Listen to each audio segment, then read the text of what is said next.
Well, welcome. What we have here is a very, very special guest. I've been really looking forward to having Kelvin C. Abraham on my YouTube channel for, I don't know, close to 10 years now. And can you believe that? I came to this Tetryonics material in December of 2012, really right before, maybe a week or two before Kelvin decided to kind of release it publicly on the internets on December 21st, 2012. A lot of you know about that date, and we all know that the apocalypse truly means an unveiling. So that's what I believe Kelvin has done here. He's stumbled on, he's discovered, and he has really articulated some things that need changing, that need articulation, that need a grammar. And I want to just read a little bit of, I have a little intro document. I just kind of want to get into the episode. But basically, what we have today is a division of our Discovery Academy and our Future Now's think tank. This is the first interview of my YouTube channel, and I could not imagine or contemplate a better human being to bring into this environment.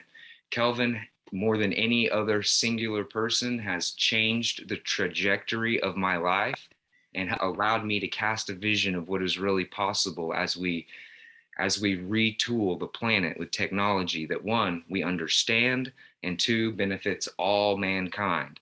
So we believe in advances in science should be shared freely and openly, and Kelvin stands up and stands behind those words by sharing his work freely with the world. And then I do want to read a couple of little quotes here. The mind, once stretched by a new idea, never returns to its original dimensions. So that's exactly what I experienced with this work. When I finally came to this work and gave it a chance and an opportunity to wash over me, it literally exploded in my mind, and I could see the light in so many ways. And then a quote from our good friend Athanasius Kircher: nothing is more beautiful than to know all. All of nature in its awful vastness and incomprehensible complexity is in the end interrelated. Worlds within worlds within worlds. The seen and the unseen, the physical and the immaterial are all connected, each exerting influence on the next, bound as it were by chains of analogy, magnetic chains. Every decision, every action mirrors, ripples, reflects, and echoes throughout the whole of creation. The world is indeed bound with secret knots. And, as I've gone through and looked at other people's materials, anytime I find somebody lockstepping in line, I've just taken some note. And really, the purpose of this first few minutes is just to bring some newcomers into the thought process and kind of shine a light down a dark corridor so that you can better understand where this particular discussion today is going.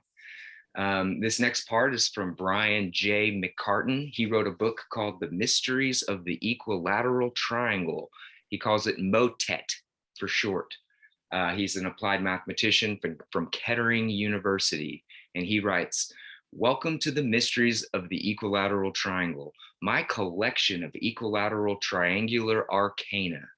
While at first sight, this might seem an idiosyncratic choice of subject matter for such a detailed and elaborate study, a moment's reflection reveals the worthiness of its selection.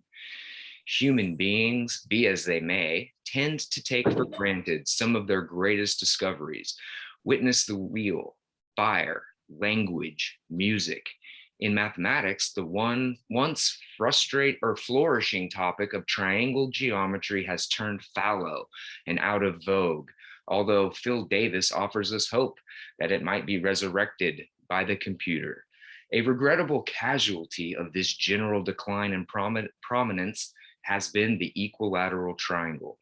Yet the facts remain. The mathematics resides at the very core of human civilization, and geometry lies at the structural heart of mathematics. And the equilateral triangle provides one of the marble pillars of geometry. As such, it is the express purpose of this missive, motet, to salvage the serious study of the equilateral triangle from the dustbins of mathematics. So I just love when authors really, really do reflect the teaching that you've given me and allowed me to insight. I feel like I've had a front row seat to the things you've done here. And now I want to quote you directly. Every one of our laws is a purely mathematical statement using rather complex and abstruse mathematics. Its successes have fostered a tendency to forget that mathematics is not physics. And a little while ago, I wrote a little paper. I tried to submit it. We got it submitted to the Ether Force, but that ownership changed hands. But in that paper, what we did was we looked at the Tetryonics perspective, and we connected the dots to Wayne Roberts and his scale structure theory. And I'm going to talk about Wayne Roberts' description of the unit in just a moment.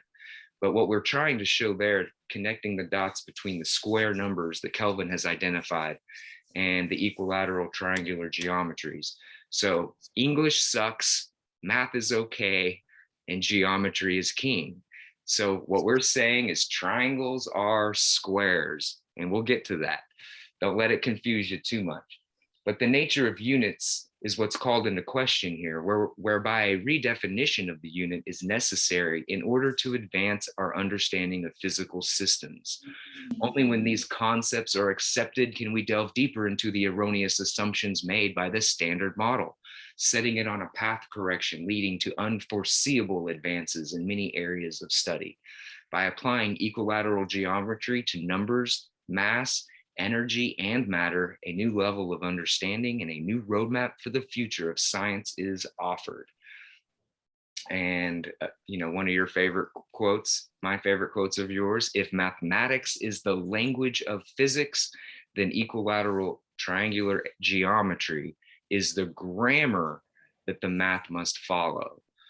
And to be more, the more specifically, the equilateral triangles are the coins or the quantum coins of energy that we have given a shape to the notion of the discrete quantization of energy at that quantum scale. So I also want to take a moment to acknowledge one of our great researchers, Tom Bearden. We actually learned that he passed away sometime in February. So I wanted to bring his quote in.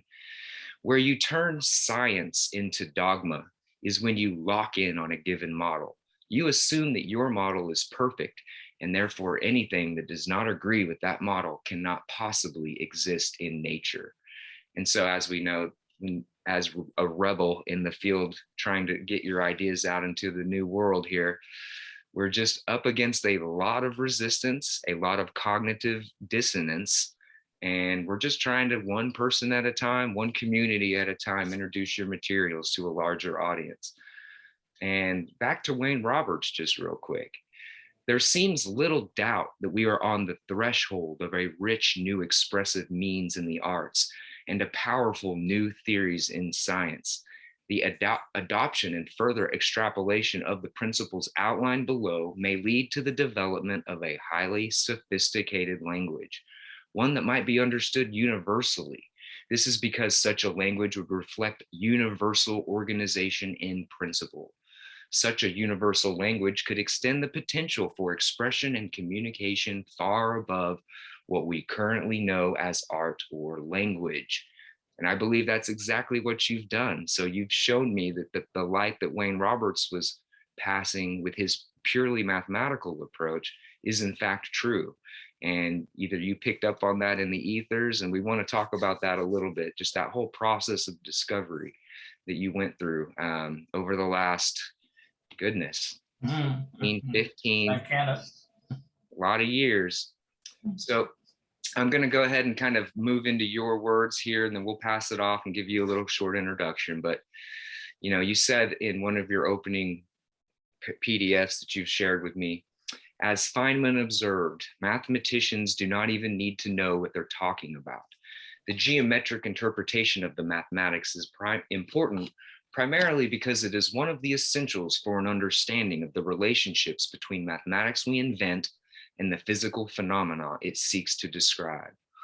And then while the mathematics is the language of science, geometry is the grammar. and the math must follow the geometry.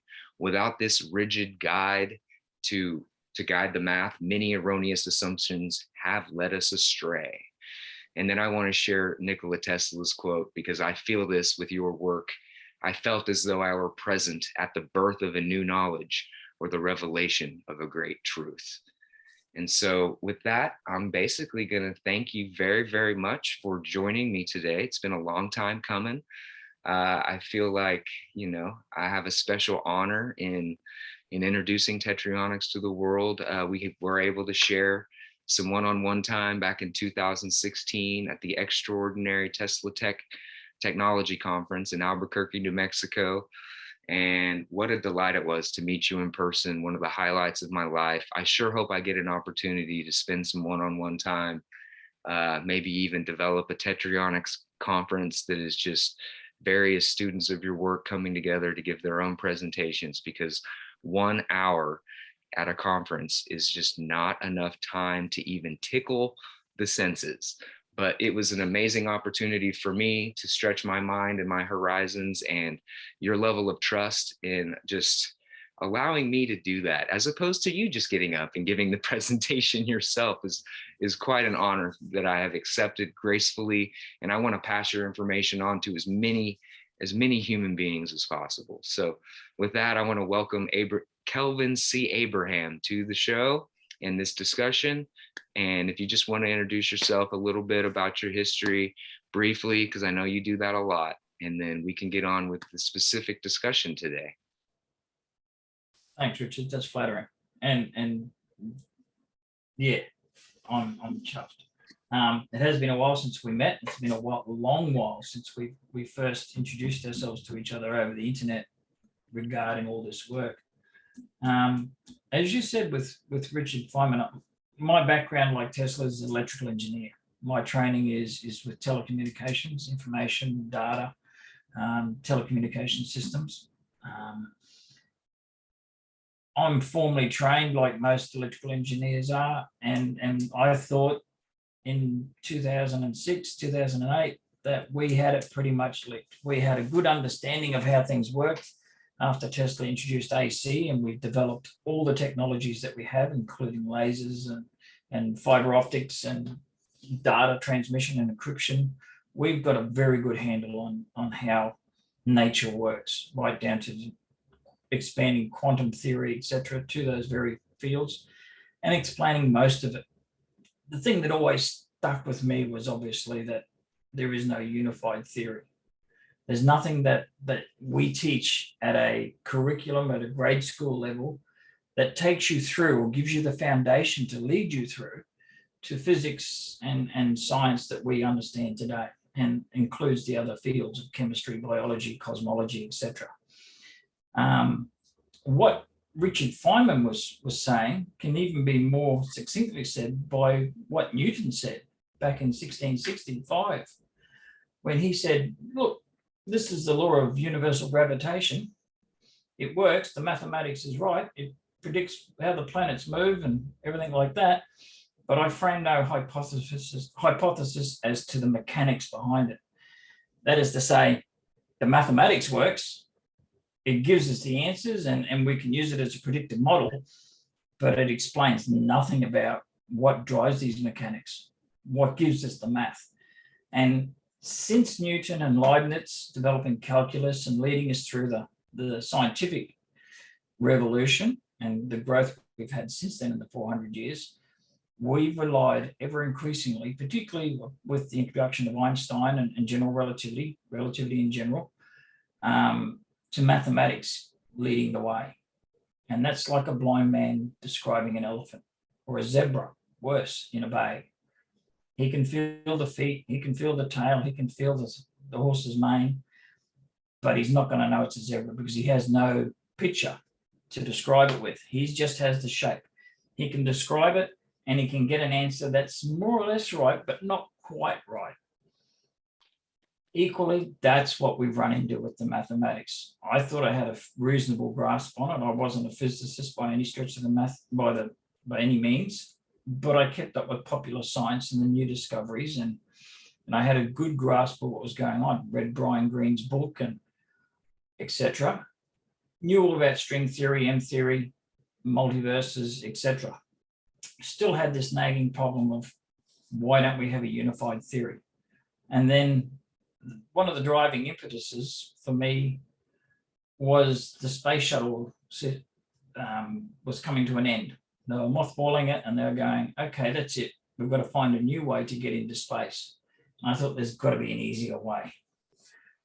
And long story short, I came up with the idea of using the Earth's own magnetic poles or dipole to push away from, creating a large magnetic field to push away from electrically to get us off the planet. Use the Earth's magnetic field, electrical energy running through a coil to move us off the planet instead of chemical exhausts. In the process of doing that, I started seeking the simplest way to do it, and that's obviously a coiled inductor with a power supply. And then for some reason, through some inspiration, divine luck, mischance, perhaps, I don't know, but something led me to starting to build models similar to these. And Richard's seen them, Richard's built them. Yeah. They're the keystone of Tetryonics, hence the name Tetryon. They actually produced a singular particle, a quantum of matter, that needed a name because it wasn't in the standard model. And at first I mistook it because I'm an explorer. I came across and I was just reaching into the handbag and describing the horse that I found. And I thought it may well be a photon. But then over time, as I refined and progressed with the theory, I came to the conclusion that it's a brand new quantum of matter and it needed a name. It's tetrahedral in shape. So in line with the convention of naming most particles, except for quarks, with the ending onyx, baryons, leptons, etc., mesons, I called it a tetry, as in tetrahedral, on, a tetryon. Just so happens that, as I later discovered without realizing I'd heard the name before, didn't make any connections, but it does appear in Star Trek mythology. It's actually described as a charged subatomic particle, the smallest one. So it was like Star Trek again predicting future discoveries. Whether the name was in the back of my head or not, but I chose it for the reason that it was a tetrahedral and it was a particle and it needed a name, so I followed the convention. And that's probably how the science fiction writers did the same thing. The actual quantum that makes up the tetryon, being four-sided, is 4 equilateral triangles. And that, I soon realized, was actually Planck's constant. It was a quantum of electromagnetic mass that had energy and momentum. It's electromagnetic energy, and the square root of this shape produces a force, a linear force, which is linear momentum. So at that point, I knew I could understand the work of the argument that appeared and the work of Leibniz and Newton. I could describe E equals mc squared, or mv squared in his case, for Leibniz's energy, and the square root of the equilateral triangle was Leibniz's vis-a-vis, the force of life. And the changing linear momentum is Newton's acceleration force. So it was all present there. What struck me immediately after that was all these triangles, when you stack them together or join them together on a flat surface, form a larger equilateral triangle, but you always have a squared number forming that larger triangle. So 1, 4, 6, 9, and you'll see it in my work, and Richard will have the illustrations, etc. The squared numbers that I've been taught all my life in science and in physics and electrical engineering suddenly had a meaning. They were referring back to the geometry of energy itself, but not the geometry that we've been taught. It's not a square number, it's a triangular number. And it's not even a triangular number as maths would term it, because in mathematics, triangular numbers have a different number arrangement again from the Greeks. So I had to delve further. I knew I had this quantum of energy, and it turns out it was Planck's constant, the very quantum that Planck had described by simply dividing the energy of light by its frequency and coming up with this quantum, a mathematical trick that suddenly, to me, had a geometric inception.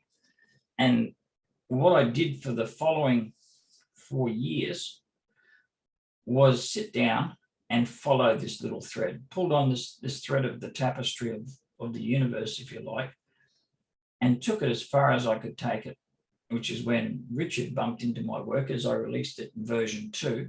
We're now up to version 3, and I keep refining, I keep learning, and I keep correcting the mathematics. What the equilateral triangle, or Planck's constant, or as it's often termed in Tetryonics, the Planck coin, because it has two sides. Hopefully this will show up on the screen ever so briefly, if not, but the two triangles behind me that you can see in the screen, the positive and the negative, exist on every single Planck quantum of mass, energy, momentum. That is to say, it's the same as a coin. However, in Tetryonics, I spell it with QU for quantum coin, a bit, a qubit, if you like, in the parlance of computational mathematicians in the quantum fields. So this qubit, this quantum bit, or Planck's coin, has two sides. And what is it? It's nothing more than the inductive coil that I was originally thinking of that has been short-circuited. It's at sub-zero. If you were to coil up a wire, short-circuit the two tails together and form an equilateral shape, and then apply some energy to it, the energy would flow through the coil and it would create a magnetic dipole, similar to what most fifth graders have done in science school. They've made an electromagnet, but they usually use a nail or a bit of iron just to increase the magnetic field. Nature doesn't do that. Nature just has this quantum that's a flat equilateral scalar membrane. One side is positive, one side is negative. And that's inherent in nature. That's the very building block. Planck's constant, or Planck's unit quantum of mass, energy, momenta is the building block of everything. And you'll see throughout my work that there's a distinction that's not often adhered to in science itself, and that's the definition and the distinction between two-dimensional membranes of mass, energy, and three-dimensional matter. And that's to say the difference between Planck's coin and a tetryon. The tetryon has a 3D shape. It's made up of 4 quanta, and it displaces a region of space. Not very well on my pictures, but in the books, as Richard's got it there, each quanta has equal amounts of electric and magnetic energy, but the geometry is such that there's a magnetic dipole produced for every electric field. So the charges, the equal and opposite charges, will attract and repel, as will the equal and opposite magnetic dipoles will attract and repel. And that attraction and repulsion, Coulomb's law for electric and magnetic fields, is what drives the universe. It breathes life into it. It takes these static quanta of bosons, Planck's quanta of energy, and turns them from being positive or negative charges into light and then particles of matter. And those tetryons, the primordial particles of matter, will then interact yet again by their charged surfaces to create larger and larger amalgams of matter.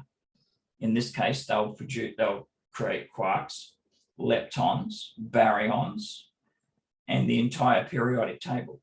In fact, in doing Tetryonics, it creates a brand new periodic table where you can see right down to the quark level on the table, the families and what each particle is. And you quickly discover that at the quantum level, a deuterium atom is the building block of the periodic table, not protons and protons and electrons with an excess number of neutrons. It's deuterium atoms stacking together like little D cells side by side and one above each other in series, parallel and series configurations, familiar to every electrical engineer. But in doing that, they raise their energy levels. And that then follows not only Bohr's physical model of the atom with its orbital shells, but it also follows Schrodinger's wave equation for the atom and the energy of the electrons in the atoms. So suddenly we've unified those two things and replaced Mendelev's periodic table with a brand new one. So at this point, as Richard will attest, and he's probably heard it from me many, many times, I actually have a dislike for chemistry. But strangely enough, because of the discovery of the new periodic table and the ability to create an exploded engineered drawing of the deuterium nuclei that make up each and every atom, a polar view of this engineered atom, and a side view of the atom itself, and how it's all constructed with its energy levels to match Bohr's model and Schrodinger's, along with Hund and Pauli and all the others that have contributed, I then had enough information to make chemistry my largest book, which is saying something from my perspective, because I would never have said that my chemistry book out of all the books was going to be my largest. And likewise, I wouldn't have said my mathematics books would have been my greatest books either. But with version 3, mathematics has now encroached towards chemistry and become my second largest book for version 3. So one of the things that the Planck coin and the tetration, hence Tetryonic theory, has given me, which mathematics alone didn't, was a visual structural tool. At the end of my books, you'll see a template that I always encourage people to take the time to print out, cut up, sticky tape together, and build some atoms like Richard's done. It's a time-consuming process, but the things you learn from physically modeling tetraons and any atom that you choose is not to be understated. It gives you a structure that mathematics alone cannot provide. In my case, it wasn't providing.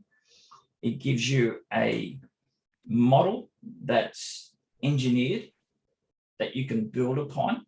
And anytime you're stuck with your learning in physics, chemistry, biology, cosmology, I always encourage people to look back at the model. What is the model telling me? It took me 2 years to crack chemistry, because on the first approach to Tetryonics, when I went to do chemistry, I couldn't get it to work. As I mentioned before, the standard model at the moment for atoms is Z number of protons and electrons to give it a balanced charge, and the excess masses above that of each element to calculate for the molar mass is attributed to a larger number than Z of neutrons in that nuclei.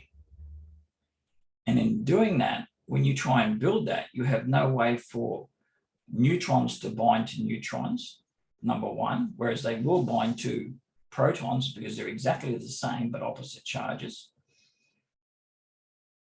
And by that, I don't mean antimatter. I mean that a proton and a baryon are both icosahedral, 20 facia charge particles. The proton has 24 positives and 12 negatives, giving it a plus 12 charge, whereas the 36 charges making up the baryon are 18 positive and 18 negative. So exactly the same shape, exactly the same mass, differing charges. And the difference results in a plus 12 versus a 0. But when you look at the shapes and the arrangement of the charges, you soon see that they line up exactly opposite. So we now have a mechanism for neutrons to attract and bind to protons in the nucleus, which chemistry cannot explain, quantum mechanics cannot explain, Schrodinger's equations cannot explain, and never have been able to. And the mathematics will probably never explain because it's lacking a physical model. Once you have the physical model, you can let it lead the way, which is what Richard was referring to in his previous quotes from other people. Up until now, we've had mathematics successfully leading us to new and better discoveries and explanations of things. But it's come at the cost of a myriad of side avenues of mathematics that don't apply to reality, multiverses, black holes, etc. There's no need for all these once you have a physical model. And that's what Maxwell, in fact, was searching for when he died. When he created his unified field equation for electromagnetic waves, he then tried to make a physical model to explain this, because he knew that the physical model was just as important as the mathematics. But in his passing, everyone fell back to the mathematics because the math was there. It was easy to work with and to extrapolate from and to make new discoveries with, which it did. But without a physical model, as Maxwell knew, and as Newton before him knew, you can make erroneous discoveries, you can make erroneous extrapolations of data that just aren't right. Reverse beta decay comes to mind. Just because you have beta decay doesn't mean you necessarily have reverse beta decay. Symmetry breaks down at certain points in physics. It's nice to have symmetry, and it's built into physics via the Planck coin. But you discover some very interesting points where there are important distinctions and differentiations that need to be made. Mass matter, mass energy, the conversion in a nuclear explosion, which is often described as mass converting to raw energy, is not that. Mass is energy, hence why it's called mass energy equivalence. It's equivalent. It's a measurement of inertial mass in Tetryonics is exactly the same as a measurement of the inductive mass of that energy. But the material matter that it creates is completely different. Matter is made up of 3D matter is made up of 2D mass energy Planck coins, but Planck coins 2D cannot be made up of 3D. It's a one-way street. Same with time. There is no time travel. Time is a unidirectional thing that happens. It's a measurement of changes to the energy or energy states, the motion of energy in any region of space. And in fact, I give formulas for all this and show that it points one way in my cosmology books. There's some distinctions that a fixed rigid geometry, engineering geometry provide that mathematics alone cannot. It doesn't mean we jettison the mathematics, but what it does is we take a weed whacker to the mathematics and we jettison the non-functional or non-priority mathematics that aren't describing what you can do with an equilateral triangle. Focus in on what you can do with the equilateral triangles, the Planck coins and the tetrons, and suddenly a whole new understanding of science opens up, and it takes you in a completely new ways. I mean, like my understanding of RF transmissions changed, and suddenly I got a glimpse into what Tesla had discovered with longitudinal impulses and how they are both described identically by Maxwell's equation, the only difference being a 90-degree rotation. That is to say, the difference between transverse waves is an upright hand, where the linear momentum is the fingers pointing up with respect to the direction that the wave is traveling, versus Tesla's wave, where the fingers are in the same orientation as the wave's motion. It's the same hand, it's the same mathematical description of the hand from either side. Same with EM waves made up of electromagnetic photons. But what changes is this 90-degree phase relationship. It's not a polarization. It's a phase change from longitudinal or from transverse to longitudinal, and the repercussions of that, when you delve into it, will completely change our technological base here on out. It'll allow us to do all sorts of things that we consider impossible. Well, we consider them impossible because we have a fixed understanding of the mathematics at work. We're lacking the geometric understanding. But once you have that, you can then very easily make simple geometric models that even a first grader can understand and explain to their parents and to their friends that this is how nature works. And this is how we can reduce our heating of the environment, how we can get rid of waste matter and convert it back into raw energy, just like stars do. And how we can then change our entire technological base back to something that we should have discovered back in either 1900, when Tesla first discovered longitudinal waves, or I would argue, perhaps even back as far as 1660s, when Kirchner first drew up the equilateral triangles himself and said, maybe this is a solution to what Newton and Leibniz are arguing about. It contains both, but he was missed out on. And the insights that he provided in one book, Subterranean Wonders, was overlooked because of the vast volume of work that he put out. But if we go back and we apply that to what we know now, there's a convergence of our current knowledge with particle colliders, with our understanding of quantum mechanics and chemistry, quantum chemistry, biology, cosmological processes. We live at an age where suddenly we can start to put all these things back together using Planck coins as the foundation, a single inductive loop that's short-circuited that we can model on a bench top or describe as an equilateral triangle at the quantum scale in nature, which then allows us the ability to develop the unified theory of everything that everyone's been chasing. We jettison a lot of mathematics along the way. It's not to say it's all useless mathematics.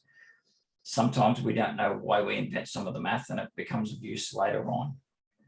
But in this case, in the first 4 years I spent was simply picking various topics of science, chemistry, biology, and saying, this is how an equilateral triangle, this is how we'll explain it. This is how we can model it.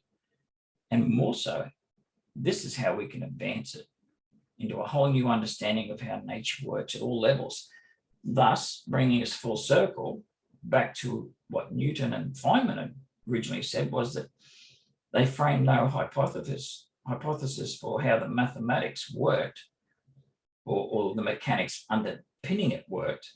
They just know that the maths gave the right answer. Now we can see why the maths gives the right answer using this one shape. And I've tried other shapes, but it's always come back to this is the shape that gives you the same answers as our known proven mathematics, and that corrects some of the false assumptions along the way. Yeah, it's just unbelievable, you know. And for me, as I kind of had a bent towards physics and mathematics. You know, you mentioned that you didn't expect your geometrics work to be as many pages or as popular, but really, I would recommend to newcomers to your theory to either always start with the quantum mechanics work so that we can work on the very foundations and build up, or start with the geometrics work, which I actually am sharing right now, I believe. Can't see. Yeah, so this is what I'm currently sharing is the geometrics work. Athanasius Kircher, again, was mentioned here on page 51. And, you know, hopefully it doesn't take us another 300 or 400 years to get this information out. But, you know, and I'm not going to go into the conspiratorial realm of things because, you know, it's just, it seems like there was an understanding. We were really close to really finding something. And I actually believe that maybe there were some people who did kind of understand what you've done here at a time when it probably would have cost them their lives. And as we know, a lot of rebels that work in technological advances, you know, there's just a lot of weird stuff that can go on. You know, even Stanley Meyer with his water fuel car story there is that some Belgians poisoned him at a dinner meeting. And so, I think we live in an age now where this information absolutely has an opportunity to get out into the masses. It might not necessarily be the next viral video, and it might not necessarily convince every single career physicist or mathematician that has a job and a paycheck attached to it.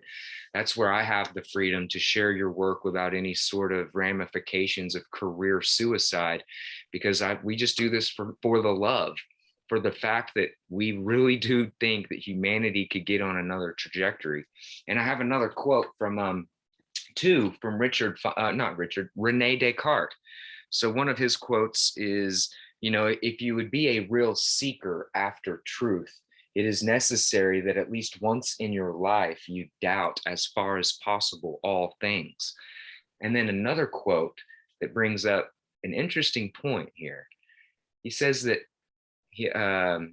we see that the old geometers have made use of a kind of analysis that they have extended to the solutions of all problems. I'll bet they may have hidden it from posterity. I well recognize that they must have known a kind of mathematics that was very different from today's common one. Not that I think they knew it perfectly, but that's just what you are doing, the light you are shining on the power of that equilateral triangle is just, it has blown my mind. And at the beginning, I said, this work has changed the trajectory of my life. I was dabbling in, looking at scientific papers back in 2000, and I just couldn't understand their 10-degree or 10-dimensional supergravity and string theory and M theory and all these different mathematical orientations that have to try to communicate with. And even at one point, I was doing similar work to you in that I was drawing at the time squares, but I was stacking them up. I don't know if you've seen this, but I was stacking up one square and then putting it on the corner of 3 below it around the edge, and then it was 5 and 7. And I actually have a piece of paper from 1999 that has 1, 3, 5, 7, 9 adding to square numbers. I was using cubes in a 3-dimensional grid at the time, just kind of playing around with patterns and numbers. And I'll be honest, like that first 2 weeks of looking at your material, I just knew that it was more accurate, more articulate.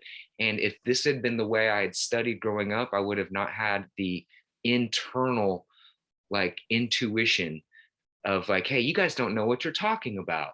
Why can't you answer my questions? And why do my questions get put into a weird box, or just do it this way? Just take it as, you have to accept a certain model in modern. And that's a bit like you see so many science fiction shows coming up, First Contact and all the rest, and they throw up a mathematical equation, and that we need the mathematicians in to break this down. That's fair enough, but I'll warrant, from what I've done with Tetryonics, the first contact situation will be them drawing a triangle, a tetrahedron, and then a question mark. You don't need to speak another language. You don't need to know their base mathematics, whether it's 10, 12, 60. You don't need to know any of that. You don't even need to know how they write. All you need is a stick and a piece of sand to draw that simple question. And then if you get the right answer, okay, these people are on the right track. If you don't, you then say, okay, we pack up our bag ball, we go back to our nearest star, and we just wait a while and see whether they flourish or perish. But I'm willing to bet that a visual geometric first contact is far more likely, given the rules of nature as Tetryonics explains it, than anything you'd see. And it's sort of shown up again when you look at the polar view of, well, you look at several things. Tetrahedron, you look at 2 overlapped bosons, give you the Star of David hexagram. You look at the polar view of the periodic table, looking down, and you get the flower of life. You look at carbon, you get the seed of life. The sacred geometry that's been taught in various cultures just as a geometric form and then built on since then, is a hidden context. Do you understand what we're teaching you, what we're showing you? And you never will until you start with the triangle. You start with the mathematicians will, and geometers within mathematics will say the first form you create from a solid line after a solid line is a circle. You bend it around, you join it. Well, equally, you could bend it in two spots and join it to make a triangle. And Plato was the same. He said, well, the first 3D shape is a tetrahedron. And we skip straight over that and we use circles and spheres for all our work and the mathematics. But the funny thing is, you see the unit circle, everything about the unit circle, pi radians, simple harmonic waveforms, sine, cosine, etc., all exist within the photons, two equilateral triangles in my work. They create simple harmonic waveforms, sine, cosines. They explain Euler's formula, Euler's identity. They show you that the square root of -1, which is an imaginary, unknown, but very important number of mathematics and has no explanation in mathematics, is easily explained as the square root of a negative charged scalar energy. So it's the opposite traveling direction. One direction is positive linear momentum. The other part of the photon is the negative linear momentum. And the whole waveform is Euler's identity, Euler's formula, sine, cosine, pi, everything's there, but in two equilaterals, not in a unit circle. So my gut feeling, and again, I'll stand by it, is that it will be a geometric first contact. It won't be a mathematical one. The mathematicians, if they were contacted right now, could not explain it, because what would be hidden in their standard model, and as we touched on earlier in our previous discussions and on the forum this week, is that the tetration, the quantum of matter that makes up all particles, is in the data for the Large Hadron Collider. It's in the data for the Stanford Linear Collider. It's everyone's data, but the problem is it's 1/3 the mass and 1/3 the charge of every lepton, whether it's a neutrino, whether it's a positron or an electron. They're all made up of tetryons, 3 tetryons. And if you break the tetryons and produce them, they are physically indistinguishable from leptons in the particle decay paths. The only difference that they'll have is a differing mass. So buried in amongst all their experiments, they'll have this particle, which Tesla referred to as a stinging ray. He knew it wasn't the electron for his work from his correspondence with Crookes. He knew it wasn't the electron, but he couldn't discern what it was. It was either the longitudinal wave that he was producing, because it goes like this straight through lead, cuts through like more than a laser beam. Laser beams are still like this. This is different again. It cuts through like that. So it could have been a longitudinal wave, or it could have easily been, had there been interacting spark gap discharges, tetryons. And they're smaller, 1/3 the size again of an electron. So therefore they can pass where electrons can't.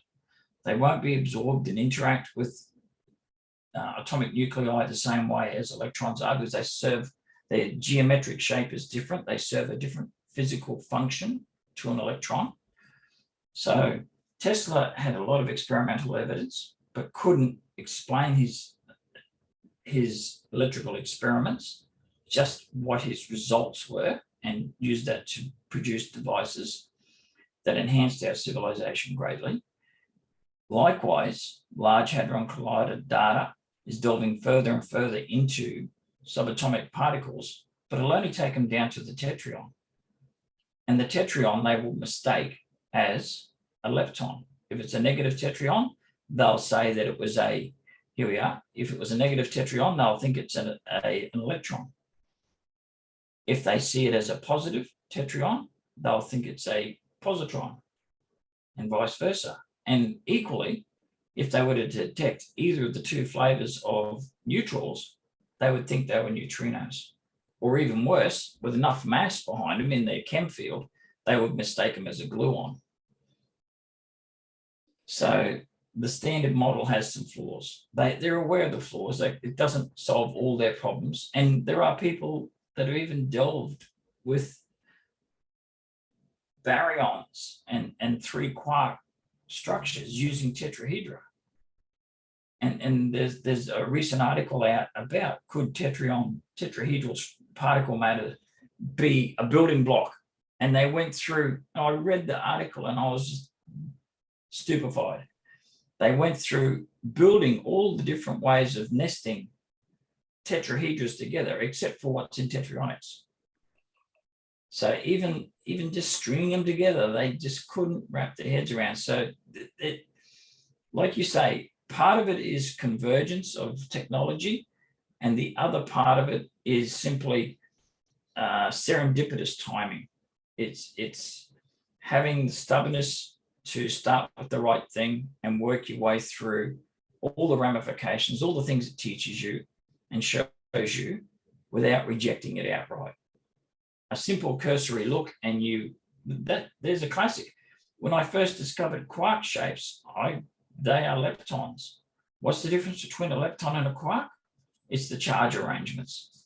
Where the charges bring the fascia together, it's a quark. Where they're all the same charge, they push themselves apart via Coulomb's law to create a quantum rotor, a lepton. Neutrinos and electrons and positrons are clearly known in the standard model as having different masses. Here's the other thing to wrap your head around. A lepton, say an electron with its mass, and a muon and a neutrino are all exactly the same physical size, same dimensions, everything. The only thing that changes between them is the number of triangles that make up each fascia and how many triangles are in the field they create when they move in their wake of motion. So you apply a force to them in the collider, you accelerate them. Just like pushing on the back of a boat with a propeller or a stick will accelerate it. When the boat accelerates, it creates a wake. In Tetryonics, I call that a chem field, a kinetic EM field. It's distinct from the mass energy momenta that makes up the particle. It's the mass energy momenta of motion, hence kinetic EM field. And the kinetic EM field, as you can see there, is like a wake surrounding the particle in motion. And as the particle is accelerated, there's more energy in that wake. And that's because there's more energy, there's more mass. So a fast-moving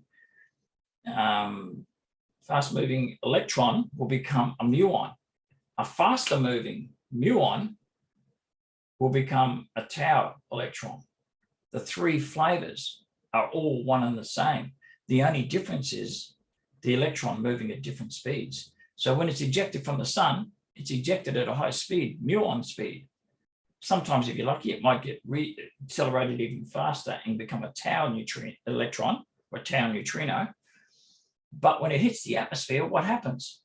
The atmosphere slows it down.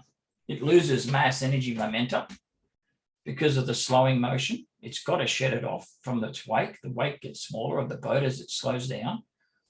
And it's measured no longer as a tau electron, it's measured as a muon. And there's less muons later on. Why? Because the deeper in the atmosphere, the more you get slowed down and you become ordinary electrons that have just been accelerated.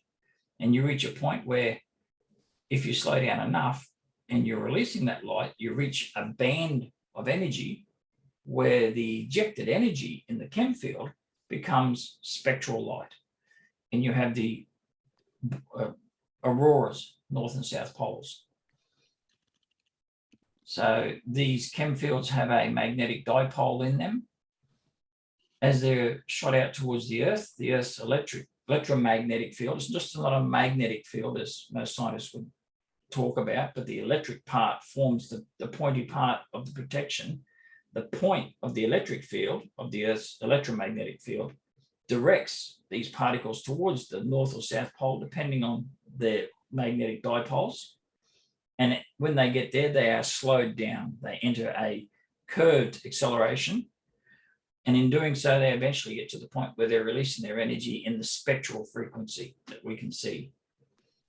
And that gives us the spectral lines of the aurora borealis. So a lot of these things are easily explained in Tetryonics. And I say easily, I'm like bearing in mind, as Richard points out, this has been an ongoing excursion of my own brain for about since 2006, roughly. So yeah, do the math, I can't. It's a long time. Yeah, I was 16 trying. years. I could have had another child and raised him up and set him off into the world. And this is the equivalent of it. It's out there for everyone to absorb and make of it. And like you say, I mean, like I dream of the day when people have played with the models, soaked it up in their heads, got to a familiar understanding like I had of it. I don't expect everyone to get to my depth of understanding because this has been a labor of love. But I just dream of the day when we can have a conference and we can all share our own ideas and our own takes, and we can apply it to the model, see where it takes us. Because even in my broad understanding of Tetryonics and my detail of it, there are probably things that I hasten to add I have missed, overlooked, or dare I even say, never even thought of. So this is just the stimuli for a whole new generation. This is just to poke the bear and say, hey, don't worry about all the other stuff going on. We can fix the planet. We can drive our knowledge even further than we thought. And all we have to do is pick up a triangle and let it teach us. Yeah. Do you want to just kind of briefly mention, I mentioned that triangles are squares, in this 1, Yeah, 5, sure. 7. So when we're looking, 101. yeah. So just real Like quick, I say. yeah, it is. And but when you have this understanding of what Kelvin's done here with, I'm in the wrong in electrodynamics here. Let me get back Yeah, to. no, you're right. You're heading towards it. Let Just me. right at the top of QM. Yeah, I got it. Let's whoa. When I start sharing, it gives me a different. There we go. Yeah. So yeah, Yeah. we just want to point out that what Kelvin has shown us is that the square numbers here, they always add to square numbers, but there's three. Everywhere in physics, you see squared numbers, and nobody really knew why. Why is it mv squared? Why is it a half mv squared for kinetic energy? Why are the energy levels of atoms always squared numbers? Why is it E equals mc squared? What's the speed of light so important about? And they're different things. One is mv squared for scalar energy. Mc squared is completely different. That's an equivalence of how much energy contains how much inertial mass in a region of space. They're not the same thing, even though they look very similar in mathematics, mv squared, mc squared. This is where it gets very confusing. And one of the first things I discovered, hence why it's at the beginning of the book, number one things, is that as you stack these triangles together and order them into ever larger scalar triangles, each level is an odd number. 1, 3, 5, 7, 9, without fail. It is always an odd number, and it always proceeds as we count. You can organize it in many ways, but you'll always have an odd number per quantum level, and they're the W bosons in physics, the scalar energy in physics, as a result of adding up odd numbers. 1 and 3 is 4, plus 5 is 9, plus 7 is 16, plus 9 is 25, and so on. It's always a squared number. So I try and explain this by saying squared numbers in physics are equilateral numbers or geometries, equilateral geometrics in nature. So what we have written mathematically as a squared number is actually an equilateral geometric. And in our case, we represent that as an equilateral triangle, and it holds out. Now, the interesting thing, I think it may be further down, is if we're looking left to right, there you go. Left to right, you look at it, the odd numbers, 1, 3, 5, 7, 9. But if you were to split this triangle up going upwards, the square root is the minimum, is the mean divisor. So the square root of 100 would have 100 triangles. No, just back where you were, Rich. It's probably the easiest. I can talk it off that one. I was just the looking for that square root. normal distribution. Yeah, Sorry. yeah, I thought it was yeah. right there. It'll be further down, but I can talk through on that slide. Okay. Yeah. So he's talking about this right here. This one here. So no, go up. Oh, Go down. Sorry, other way. okay. This one, yeah. So the square root is the pink. That's the linear momentum that Newton spoke about versus the scalar squared numbers of Leibniz's energy. So energy is a square equilateral geometric. Linear momentum is the square root mv squared versus mv versus mv squared. So 9 is the square root of 81. 8 is the square root of 64. 7 is the square root of 49. And you can think of it as this way.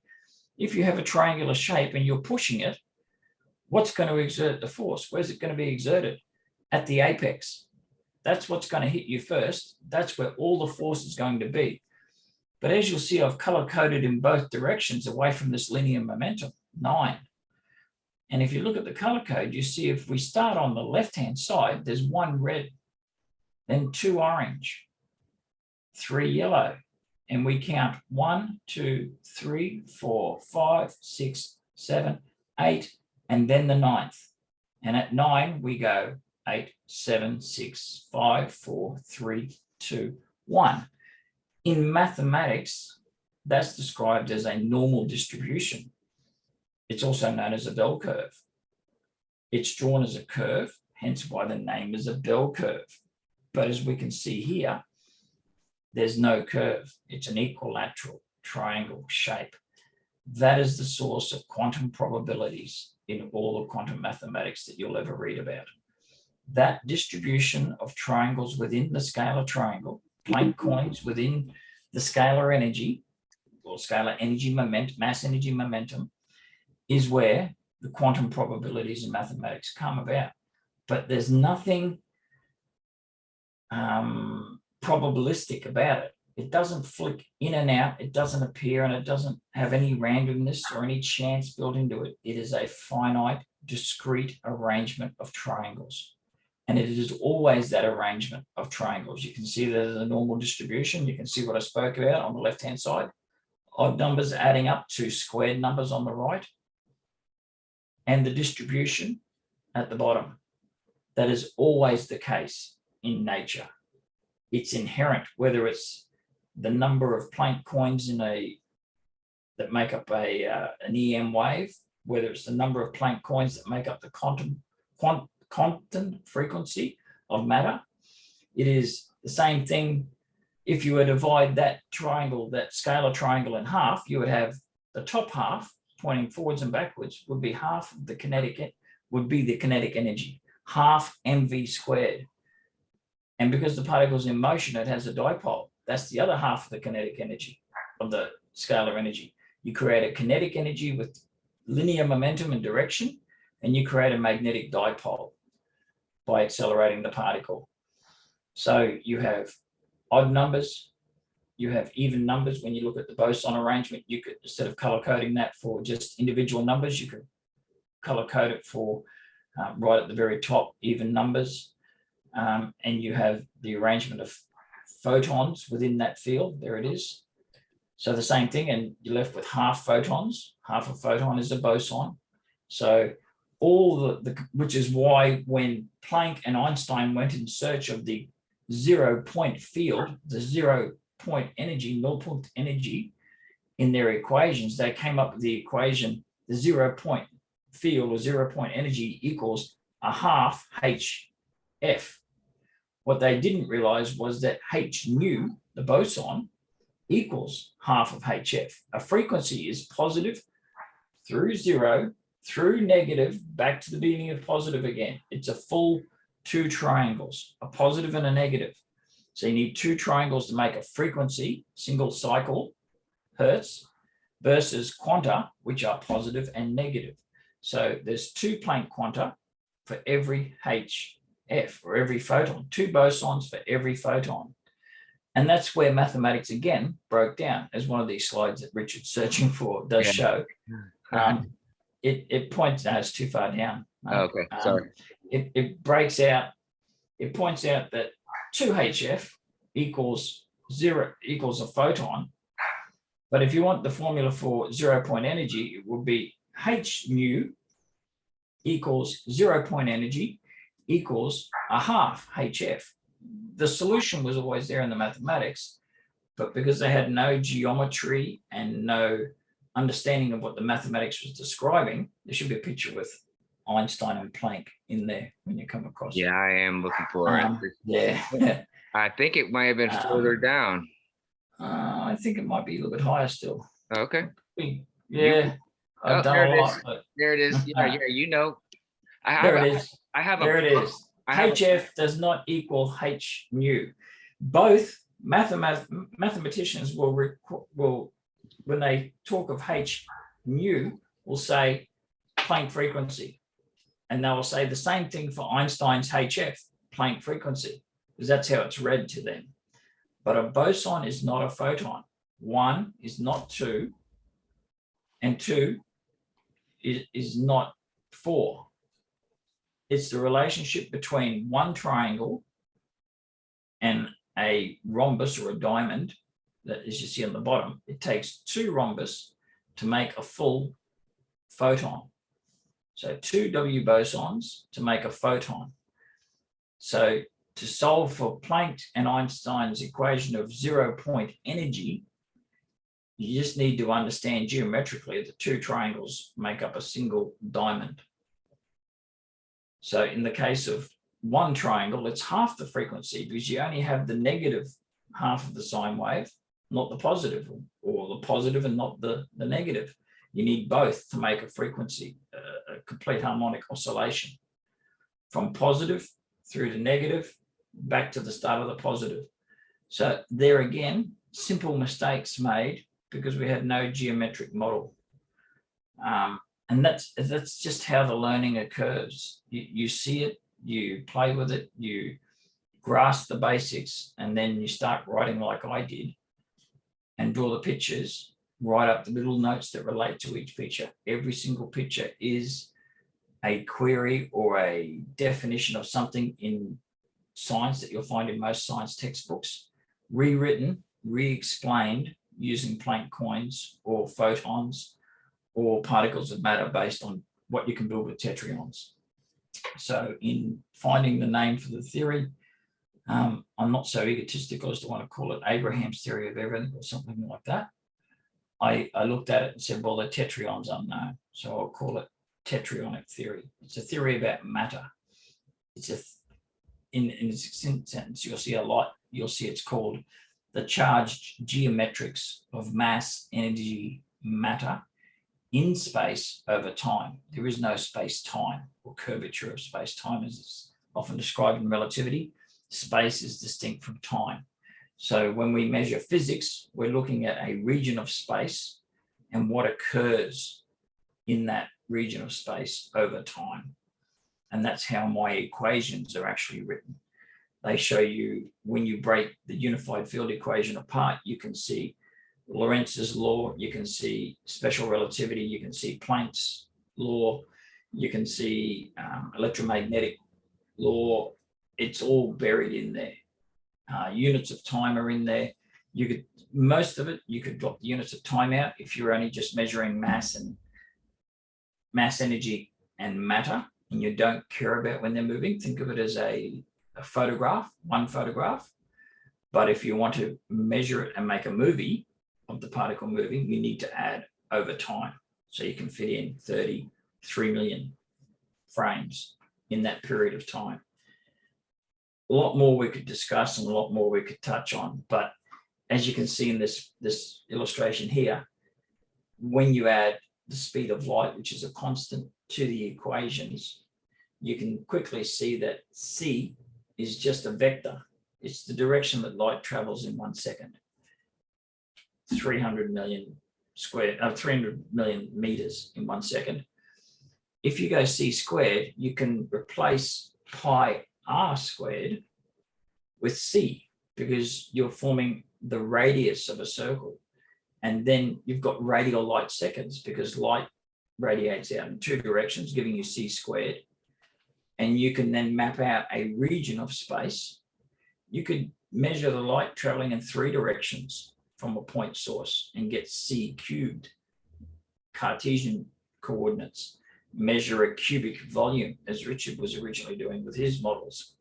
Or you could just simply square 1 light second for light second squared and have c squared by c squared, giving you c to the 4th, which pops out mathematically in relativistic equations. C to the 4th is present throughout them. Nobody quite explains when you go up to a physicist these days, you say, what is the c squared in E equals mc squared? They have all sorts of ways of working around answering that, but they won't answer it directly.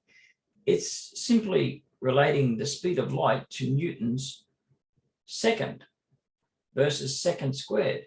Gravitational acceleration is measured in units per second squared. And people go, how do you square a second? Well, you're squaring a light second because Einstein said the speed of light is fixed.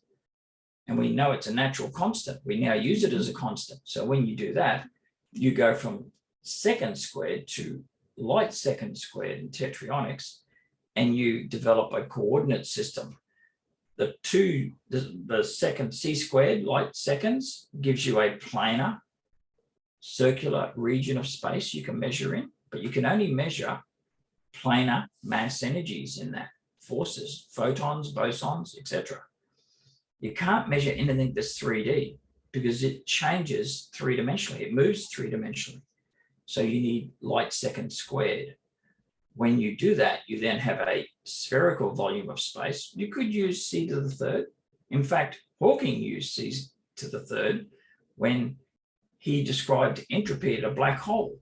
He used a c to the 3rd and used relativity combined with virtual particles that don't exist to create Hawking radiation, which says that he used something that was dreamt up to explain, to borrow energy to fix Feynman's QED equations, which doesn't really happen in nature. It's just an accounting process, borrow a bit of energy, create a particle, give it all back instantly. So that's wrong to start with.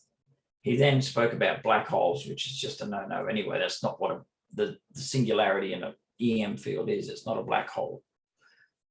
That aside, he then used c to the 3rd Cartesian coordinates and general relativity, which should be done in c to the 4th, to create Hawking radiation and say information, the information, to solve the information paradox, to say information can be destroyed and particles can escape in the form of radiation from a black hole. None of that was right. Sorry, Hawking, and utmost respect for the efforts in your lifespan, despite your conditions. It was an erroneous conclusion, again, in mathematics, done by striving for something without a physical model. When you look at a photon or an EM field, you'll find right at the very center where the two bosons meet, in the center of the magnetic dipole, there's what's termed a block wall. It's where the north pole becomes the south pole, south becomes the north, and there's no electric fields. That is the 0-point field. X marks the spot. In space, where you have massive electromagnetic fields, think of a huge coil of wire creating this huge electromagnet in space. It will suck in charged particles. It will accelerate them. And it will conversely also push them out of the magnetic poles, just the reverse of what the aurora borealis sort of produces. And that region of space will be completely black because it's just a magnetic field, electromagnetic field, without a bar magnet, no magnetic coil, no iron core. So when you try to look at that region of space, all you'll see is other charged bodies being moved around, accelerated, sucked through and destroyed and spat out. You'll see quasars, you'll see all the things, but you will not see a physical body. So what they're describing as black holes in the equations and in the searches ever since are in fact electromagnetic fields. And it's the electromagnetic fields that create stars as well and create our galaxies. But because we've had an incorrect model over the years, we've completely mucked up what goes on. And we've drawn incorrect conclusions, and we don't have a good understanding. So we now have a plethora of scientific articles, all peer-reviewed, which just says that if people don't understand it, they're going to eventually get enough people to say they understand it, pumping out more and more papers on black holes and virtual particles and all sorts of things that just do not exist. And in fact, all those mechanics can be much more easily explained and unified using simple geometrics of Tetryonics. This slide in particular unifies Newton's work with Coulomb's work to explain why the equations are so similar. The electric force is 50 times more powerful than the gravitational force, because electric fields exist and motivate things electrically and magnetically before the tetration. The Planck coin comes first, then the tetration. The tetration has more mass, inertial mass, so therefore it reacts slower. You need more mass and more matter before it. The way gravity works, or is created at the quantum level, is when you form a 3D shape of matter, the tetration, it displaces a region of space that is filled with energy. All space has energy in it. When you displace that region, you create an area inside that volume of the tetration, or the amalgam of tetraons, that has a lower energy density than that outside it. And what does the energy in the universe do? It seeks to push inwards to equalize that pressure on a shape that is structurally very, very strong. One of the strongest shapes you could ever possibly make, a tetryon. So gravity is an emergent property of matter, not mass energy. Mass has nothing to do with gravity, just the shape is everything that creates matter, creates gravity. So that equation we showed you before, that diagram shows you how electric fields and magnetic field, gravitational fields can be described as inverse forces. They're just differing in the strength of their constant and the aspects of what you're measuring, whether it's the charge of the particle or whether it's the number of tetryons in the particle, matter or amount of matter versus the charged mass energies of the particle. And then how do we describe it? Well, as I said, if you're displacing a region of space and creating a lower volume and the lower energy density in the middle of the tetryon, you can describe it as a pressure gradient, like a barometric chart. And you can equally describe the barometric chart as a rubber membrane that is stretched and curved, hence curved space-time, when in fact there is no space-time to curve, as Tesla kept arguing. Action reaction from Newton says that if you're pushing and distorting something, something must be pushing back. And common sense tells you that space can't be a curved membrane because it has to curve in all directions around a 3D circular spherical object. So which way is it curving? What is actually happening is the photon is traveling through the electromagnetic field of the planet or the star, its plasma environment, and that is a changing energy density. The light is not being bent, the photon is not being bent by the gravity of the planet or the star. It is being refracted by the changing energy density of its electromagnetic fields. Gravity comes into play, but photons being mass energy, not matter, are not gravitationally, not affected by gravity. So you're not bending photons using gravity, you're bending photons using a changing energy density, just like pushing, just like beaming, sending a beam of light through the air into water, it bends because the density of the material is changed. Equally, the density of the electromagnetic field, the number of quanta making it up for the planet or the star, changes around it. So as the photon moves in, its path is deviated. So we're not destroying general relativity or special relativity. You're just explaining that special and general relativity describe electromagnetic fields on the small and the cosmological scale. And what they're describing, as you can see there, is a pinch point at the center of the electric and magnetic fields, the block wall, where electrically charged particles will be accelerated in and out of that center point, and magnetic particles, magnetically charged, can be moved in and out. And depending on the magnetic and the electric components of the particle in motion, it will be deviated somewhere along the way. But if it were able to go straight through, i.e. if it were a perfect, say, a neutral tetration or a neutrino with a balanced electric and magnetic charge, it would pass right through that singularity and spit back out the other side unaffected. It doesn't disappear into another universe, or you don't have to worry about information breaking down or quantum mechanics or being spaghettified. None of that happens. It's just a charged particle or quantum passing through an electromagnetic field. And all of relativity describes the motion of charged particles through electromagnetic fields. That was the birthplace of special relativity, describing the moving magnet problem, how magnets create a current in a coil of wire. Again, explained in the QED book, or re-explained using Tetryonics.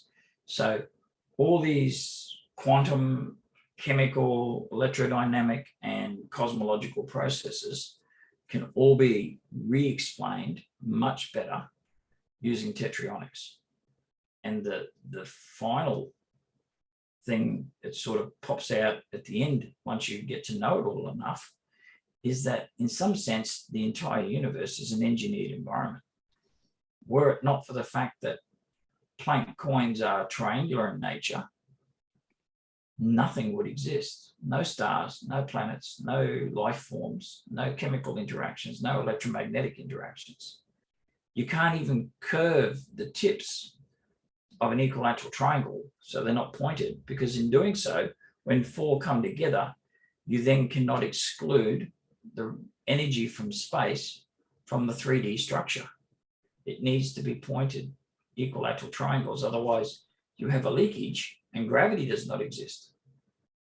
So again, the model rules out. The model shows you what works. I've played with a lot of different models, different ways of changing the model slightly to see what happens. And I keep coming back to this, and this has been the most successful model to date. It's not to say it's going to be the final model. Who knows? Perhaps in one of our lectures where we all get together and discuss ideas further, we might come across something that improves it, or it might be another 100 years before somebody improves it again. But there's always room for improvement, hence why we're on version 3 now. Absolutely. I mean, I've been trying to kind of keep up with the slides, but hopefully it's not too disorienting for the viewers here scrolling through that quick. But so like, I love this, the way the permanent magnet describes and I was looking for the image where you show the slices. You can kind of see the toroidal field developing as the E field. QED, yeah.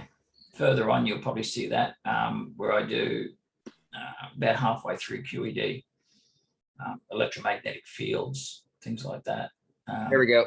That's kind of a good one. Yeah, there you go. Yeah. Bit hard to draw, obviously, on a 2D illustration, but you can get the sense of the slices. They're like the Christmas decorations you get. They're flat. You fold them around, put a paper clip, and you've got a 3D shape.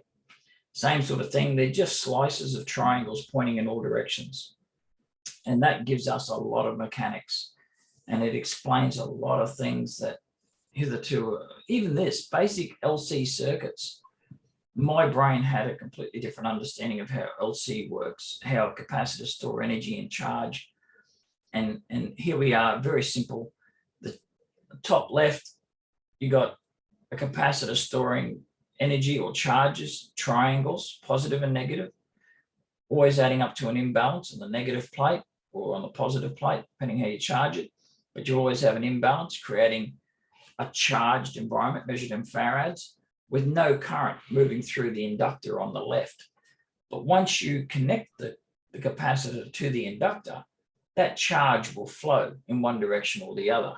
And in flowing, it creates, as shown on the bottom right, it creates a magnetic field around the inductor, because the triangles, as they enter, bend in line with the shape of the coil as you've wound it, and that creates a magnetic field. It increases the number of triangles in that space. It creates the magnetic field of the coil, even though from the electron's perspective, its wake are moving in a straight line. We've bent the magnetic field to create this magnetic field that we can sense. So it stays like that until the capacitor loses its energy. Then there's no energy flow. Then what happens? Well, the electrons keep flowing, and from our perspective, the magnetic field collapses. So the energy that was converted from charge to magnetic fields flows out of the inductive coil or the inductive winding. The magnetic field collapses and the capacitor charges up in the reverse direction.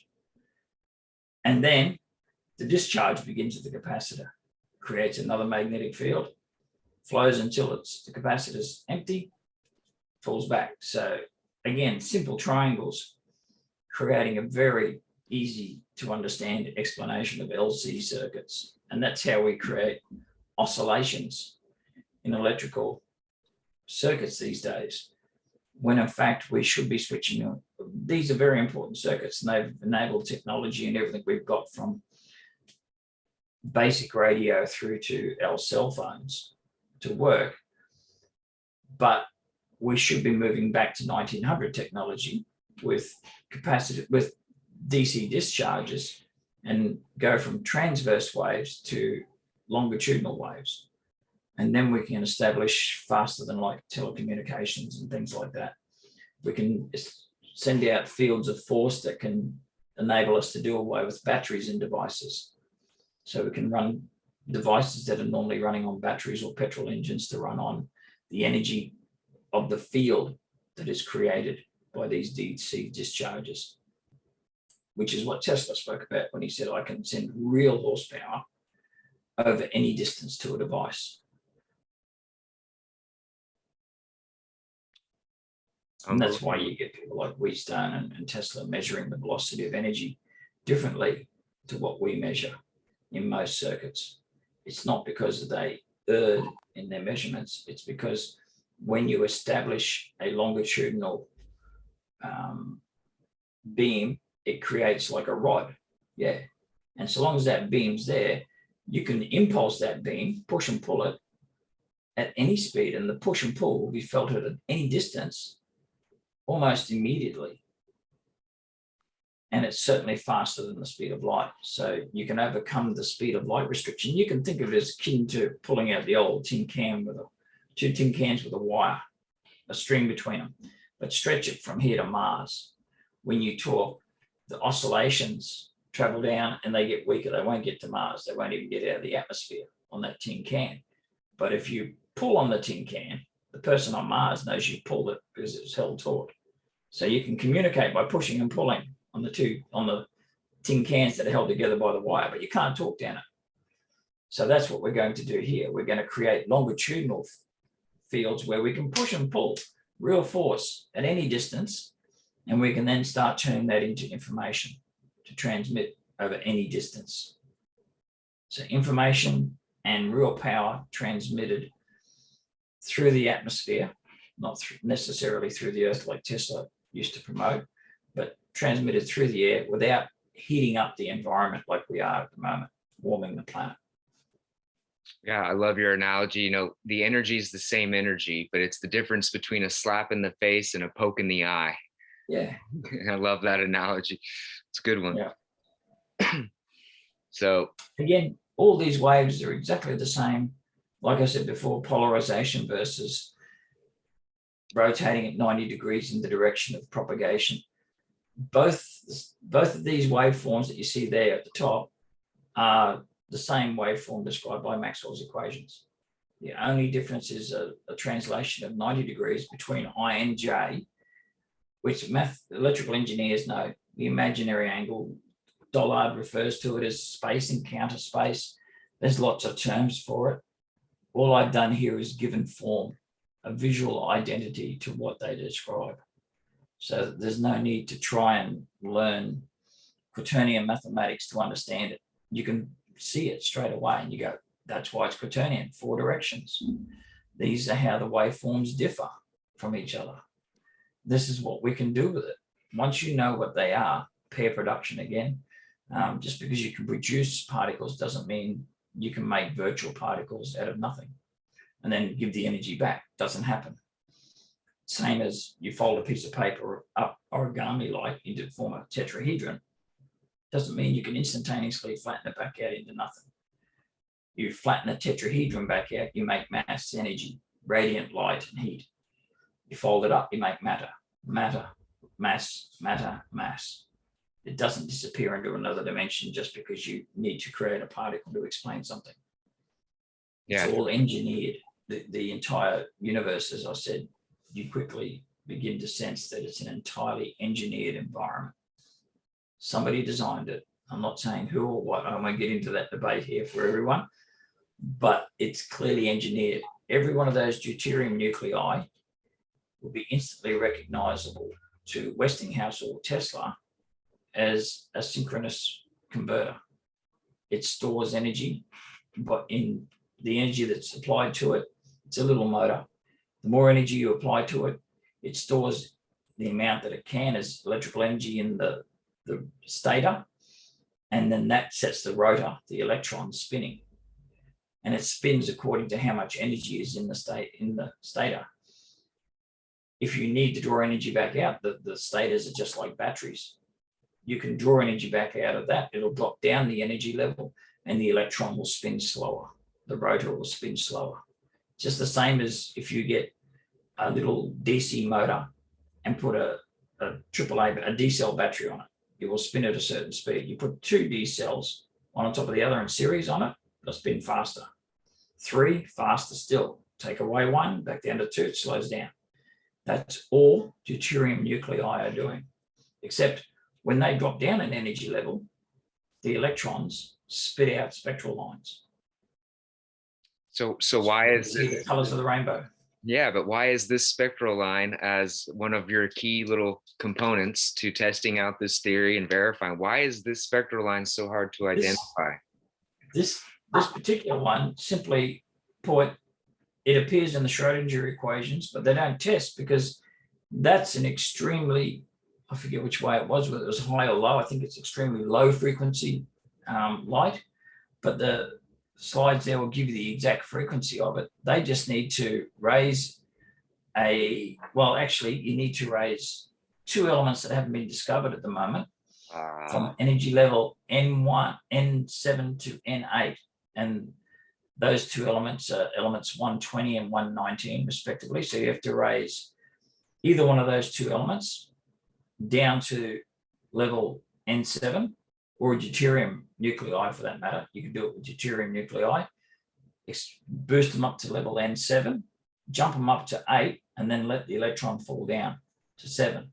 In dropping down, it'll produce a very specific singular spectral line. There's only one spectral line for Abraham spectral line, and it's all broken down there. I can see. Its frequency is 6.67 down there, by 10 to the 13 hertz, and it's 4,494 nanometers is its exact frequency. So they can have a look through the spectral lines and find them. Here as an anecdote is another reason why things go wrong. We look at the spectral lines and say there's spectral lines of elements in stars. And this is how the stars work because they have these elements in it. They're fusing, releasing energy, etc. under E equals mc squared. Well, E equals mc squared is an equivalence formula. It's not a conversion formula. In stars, you're converting matter into mass energy, matter into mass, not matter, not mass into energy. They're one and the same. And we measure these spectral lines from stars from base spectra that are generated by gases in spectral line emissions in the laboratory, and assume that the spectral lines that we produce in the laboratory match up with the ones outside. They do. But what it's not recognizing is that the deuterium nuclei jumping from one energy level to the other will produce exactly the same. So it's not necessarily a particular element that's producing that spectral line. It's a transition that's producing that spectral line. And in fact, when you look at it, it's not mass energy conversion. As I said, it's matter energy conversion inside stars. And we happen to be measuring what I'm about to reveal is that stars are electric arcs of electrical light, same as the old electric arcs that Tesla would have known, producing lights of certain frequencies depending on the energy flowing in and the separation of the carbon rods.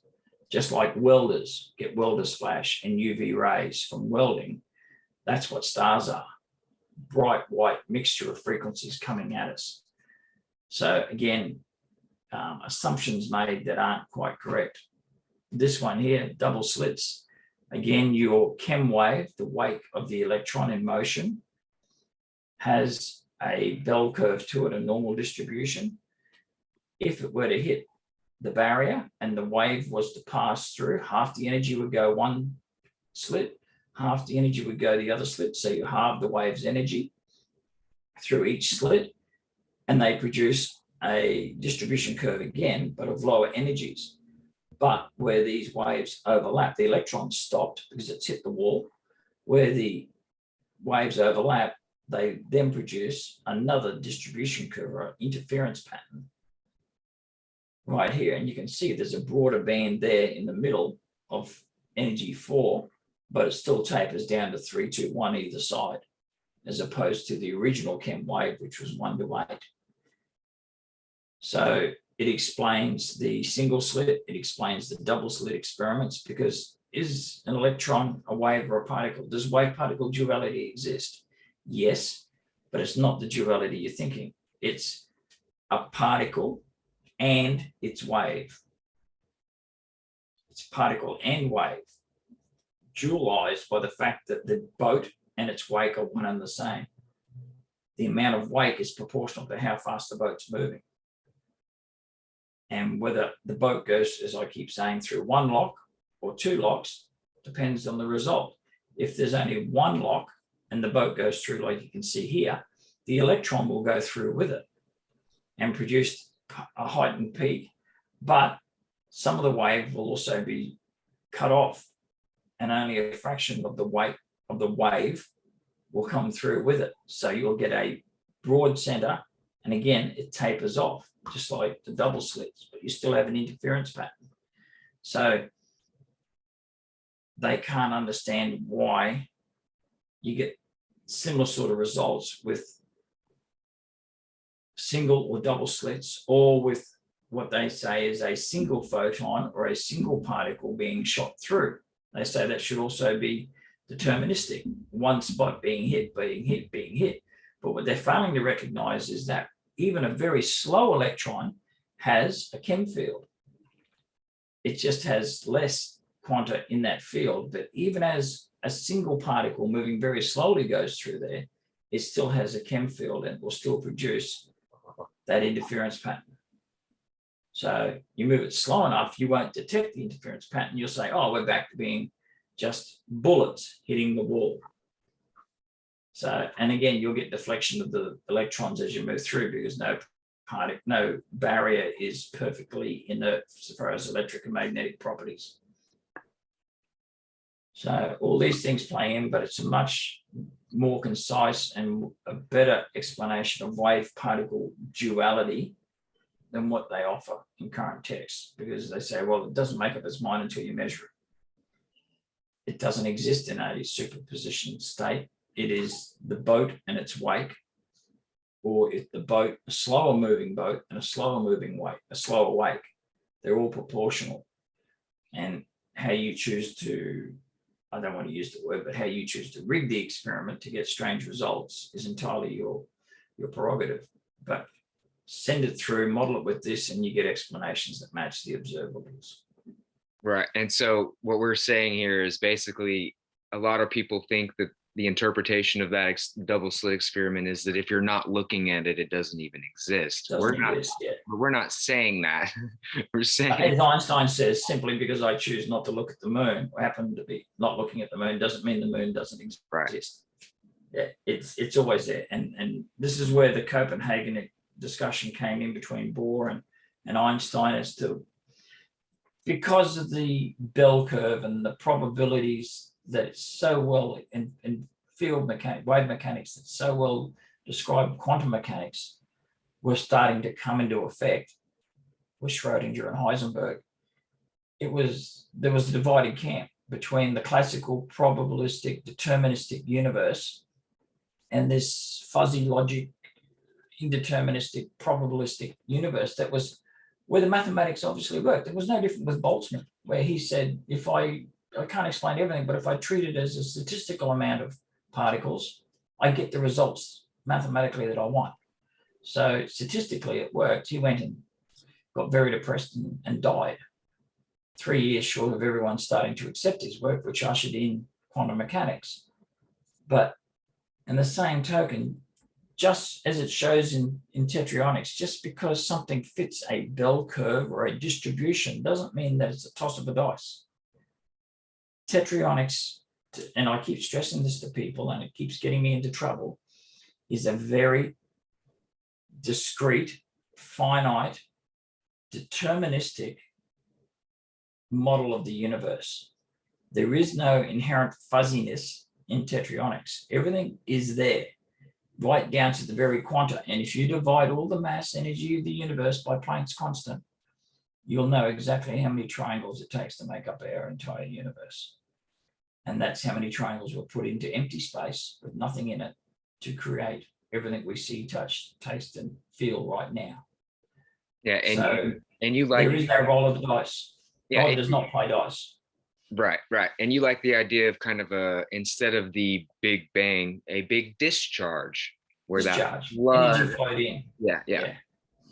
So I love that as well. You need two sources of energy, same as the spark gap. The energy comes in.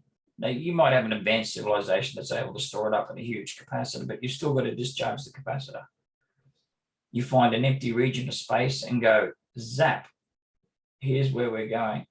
This is what we're going to discharge all this energy into. The moment you do this, and some computer graphics expert out there is welcome to do this, take the Planck coin, one Planck coin, put a positive and negative charge on it, and a north and south magnetic dipole, as I describe it there, and apply one law, and that is Coulomb's law of attraction. Opposites attract and similars repel.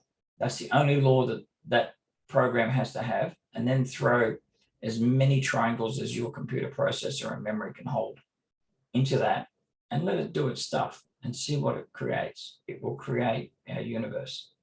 So why is that such a challenge for people to be able, I mean, it sounds like the way to talk about it, it sounds like a computer programmer could do this in an afternoon. I would think so. Yeah. Well, Renee from MIT has done the modeling, as you've seen with our models. The 7-minute video takes us from Planck coins through all the particles we've discussed today to the elements right through to DNA and macromolecules in 7 minutes as a quick flyover video, and that's on my YouTube channel. So it's only a matter of doing exactly that, programming the Coulomb's law and dump it into a supercomputer and let it run. If they can do it for simulating dark matter, there's no reason why they can't do it for simulating Tetryonics. And if it works, there's vindication in itself. Right. Well, and I know it works because I've cut out the models and built it. I know that opposites attract, similars repel. That's a known law, Coulomb's law. So there's only a matter of time till somebody sits down and do it. If they want to vindicate it, they will. But as you know, sometimes cognitive dissonance gets in and they go, I don't quite understand it, but I definitely don't want to prove it. Because then I know that I don't understand it and I'm starting from scratch.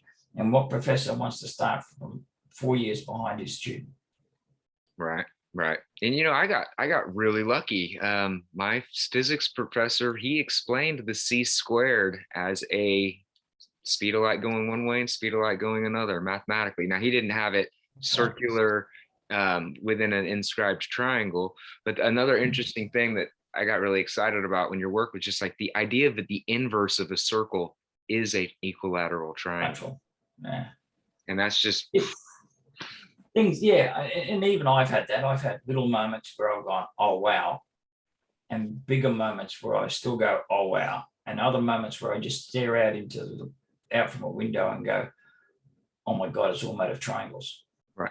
Well, do you want to actually have a moment to speak about that feeling of discovery, of being stuck, and what it kind of takes for somebody like yourself or myself or anybody that's trying to go against the grain on modern Yeah. understanding? Because that'd be fascinating. A lot of what we do Uh, here is this discovery yeah, process. from my perspective, and it's only my perspective, I find it normally takes a moment of crisis. Whether it's an existential crisis, something happening to you, or something internal that you don't understand, you're not, something's bugging you, you can't quite figure it out. You got it gnawing at you, which is how most breakthroughs occur. I had time on my hand, and I had a lot of people say, "Oh, you were lucky to discover this and persevere with it." I think it was more just stubborn perseverance. I just once I saw the squared numbers pop out, I thought I'm onto something here, and then I realized that the difference of the two squares led to the spectral lines, and they're the two first big breakthroughs that came out. Further on, the difference between mass and matter had to come out, but the process was a lot of not even oh my God moments. They came, but a lot of it was what the hell moments. It was, what is this thing trying to, what is it? What, I've got a picture of a lepton here. Everything tells me that it's an electron, but it's got the same mass charge ratio as the tetration. So what's the tetration? Is it a photon? Is it some other particle? It doesn't fit into what I've been taught. I'm scratching my head. I'm going, is this thing, what is it? And I'm saying, well, I'll put it aside and I'll just look at it, and I'll move on to protons, neutrons, and they all, the mass charge ratios and neutral charge all works out. Yep, all perfect. Well, that explains the standard model, except for this one little thing.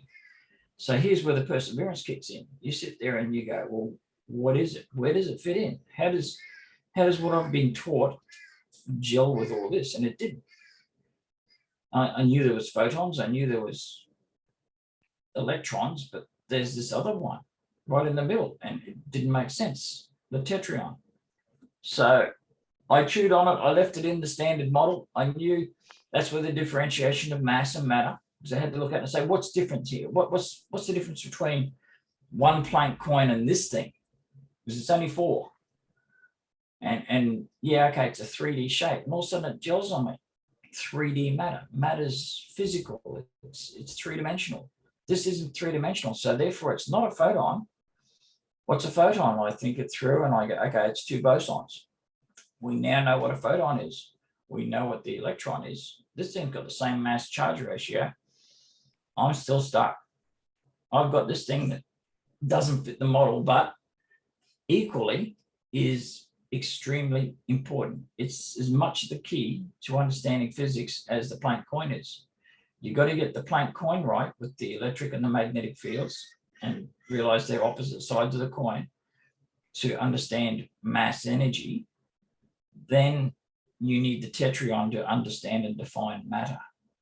Once you say, okay, and accept this is a missing particle, and why is it missing? It's missing because it has the same mass charge as other leptons, that you go, aha, then you have your oh my God moment. A lot of it was 90% perseverance, as Einstein said, 1% inspiration. Right. And then the breakthrough occurs. And then down the track, you get the chance to look at, in my case, QM, QED, chemistry, and cosmology, take a break and go, oh, it's finished. And then you go, oh, look how much I've done. Look what's poured out. Look at all these connections. 2 years stuck on chemistry. And how did I solve chemistry? I sat there for 2 years stubbornly trying to make neutrons bind to neutrons to figure out how it works, and going, well, maybe this is the camel that broke the straw's back, and maybe I've just been deluding myself up until this point. And then one day, after days and days and weeks and months of struggling with how to make bigger elements and how to make it work, I looked at the model and I said, what am I not seeing? How does this model work? And then I thought of D-cell batteries. I thought one on top of the other, on top of the other, on top of the other. I went, oh my God, they do stack that way. Hadn't noticed, even though I knew protons and neutrons attract and bind, hadn't thought of going any further with deuterium. Deuterium suddenly made sense. I then plugged in the mass energies that are present in deuterium, raised them an energy level, and I had tritium without having to go past deuterium. I could make tritium by going with an extra proton or a neutron, like an MPN or PMP transistors. And I had this other nuclei that was stable. I looked up tritium, stable. And then it says there are two forms, stable, unstable. I said, well, why isn't one unstable if it clicks together? Then I realized you could take deuterium, increase its mass energy. By increasing the mass energy, it makes it look like it's got enough matter, enough mass to have a neutron in it when it doesn't. And then you've got two forms of tritium. One's a deuterium nuclei raised to an higher energy level, which will decay back down naturally. The other one either has an extra proton or a neutron on it, and that is stable because they're just extra building blocks on it. And then you can stack these building blocks, they can keep building. And then I go, well, you've got series batteries, you can have parallel batteries. Look at it, sure enough, where the quarks join together, you get three electric charges joining together at an apex coming down from the top sides. They form 3 points on baryons, and that allows them to join together in what's called the residual electric force, the residual strong force in chemical bonding. Yeah. So, and then, well, that's why it falls apart. Well, that's the strong force. Yep. Yeah. And then where those two apexes join together, that'd be the weak force if they were magnetic, but three of them form, three where your fingers are sitting forms a electric fields. When they're all come together as a quark, they form an electric point where your finger and thumb are. That is concentrated quark electric field. And those opposite charges allow you to put parallel baryons together to form residual forces. And we keep going. But suddenly you're getting explanations. It just flows. And it's the stubborn perseverance that lets you make the little breakthroughs. And the little breakthroughs lead to more discoveries. And with enough discoveries, you end up with 4 or 5 books full of them. And at that moment, when you sit back and you look at it, you go, every page is a discovery. Every page I wrote in every one of those books has got some new information on something that nobody realized, whether it's Fermat's equations or Euler's identity, or whether it's simply how protons attract neutrons. Or Rydberg formula, or geometric expansion of the odd number differences. Yeah. I mean, the geometrics is what really got me really wrapped around my head around your work, even though I do have core interests in quantum mechanics. But just for me personally, I can really agree with you on a lot of that, because my own progress within your work has been through kind of a brute force determination, a consistent, just letting myself be skeptical, but at the same time, follow your logic. And then my personal breakthroughs over the years are just really understanding, this idea of the quantized nature, Max Planck's stuff, because that's just what I was always interested in, like, what is that building block at a fundamental level? And when I got to the point where I was capable of doing the dimensional analysis with the SI units, that's when I finally earned that piece. Now I can look at your work and really okay, I don't have to climb up the mountain every time I want to kind of study your materials. I can see something new, but then apply it to every other thing, like the mnemonics that develops, the way that I don't have to really know or really keep that many notes at this point. I have the mnemonics set up so that I know that mass and velocity is the square root of mv squared, or the energy, the linear momentum is the square root. The whole idea of you know, the c to the second, c squared versus c to the fourth. It's just I mean, I can't even tell you how many pages and pages of notes I've taken, because I've taken your university classes basically as much and as often as I could and can over the years, and I'm nowhere near done. You know, I have a lot more Nor work am to I. do with your Nor am I. material. I've got a lifetime. Even if I was to sit down and just do a lecture a day, I'd have a lifetime. Like today, like we're touching on a lot of topics, and we haven't scratched the surface on a lot of things. We haven't delved deeply into chemical bonding, spectral lines, electrodynamics, mathematics on so many levels. Right. My original work was purely geometric. It was just following where the triangle took me, and I described it and wrote it up. Went through all the versions of Adobe that were possible, from its very first one where it couldn't draw an equilateral triangle in the program. I had to draw them, zoom right down, try and get them as best as I could in second version of the program. Sure enough, the polygons finally have 3. Prior to that, they started at 4. Once it was 3, I went back and redid all my work. It was much neater. And then at some stage, I had mathematicians saying, love your work, but there's no math in it. Can't validate it without any math. And the visual artists are all going, this is beautiful. The mathematicians are going, well, can't prove a thing with this. This is just geometry. It doesn't mean anything to me. So I had to go back through it. And Otto in the Netherlands said to me, should do a geometric analysis. So I did the geometric analysis, and a whole wealth of information flowed out of that. And in doing that, suddenly I color coded all the units and I broke down more information. And every time I've gone back over and done another version or an improvement of what mass is versus matter, and little m, big M, all this sort of stuff, they all have meaning, because as you said originally, English isn't the best language for describing nature. Mathematics is a fraction better. But the geometrics are spot on. So every improvement, every explanation has produced more and more information, and a wealth of it to add to it, more layers.